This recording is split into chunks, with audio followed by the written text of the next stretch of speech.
शरद पवारांनी काही भाट पाळलेले आहेत. भाटांनी भाजप 60च्या पुढे जाणार नाही असं सांगितलं, असं आशिष शेलार म्हणतात.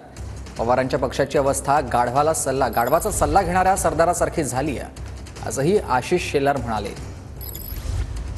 माननीय शरद पवार साहेब म्हणत होते, राज्यातील शेतकऱ्यांना दुर्लक्षित करून मोठं बंड उभं राहील, संविधान बदलेल, आरक्षण जाईल, 3 राज्यात भाजप जिंकली तरी महाराष्ट्रात पराभव होईल.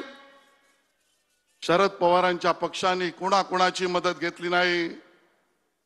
मला या ठिकाणी सांगावंसं वाटतं, मित्र पक्ष म्हणून महाविकास आघाडी होतीच, पण राहत नाही म्हणून बावनकुळेजी सांगतोय, काही भाट पण त्यांनी पाळले. त्या भाटांनी त्यांचं वर्णन सुद्धा केलं तर भाजप 60 पेक्षा पुढे जाणारच नाही.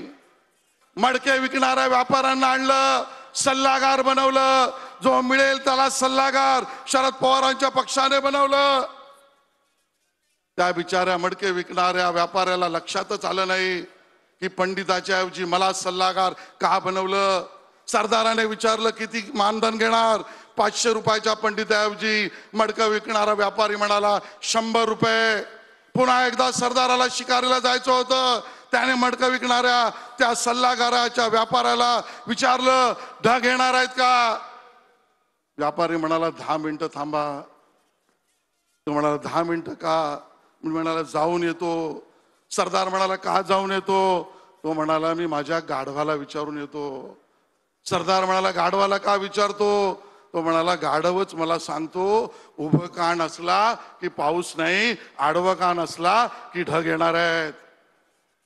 सरदार मोठा शहाणा निघाला. त्याने पंडिताला काढलं, त्याने मडका विकणाऱ्या व्यापाऱ्याला काढलं, त्याने सगळ्या गाढवांना सल्लागार बनवलं. पवार साहेबांच्या पक्षाची अवस्था गाढव विकणाऱ्या सल्लागाराच्या आणि गाढवाच्या सल्लागारावर चालणाऱ्या पक्षासारखी झाली. ही अवस्था महाराष्ट्राच्या मतदारांनी केली.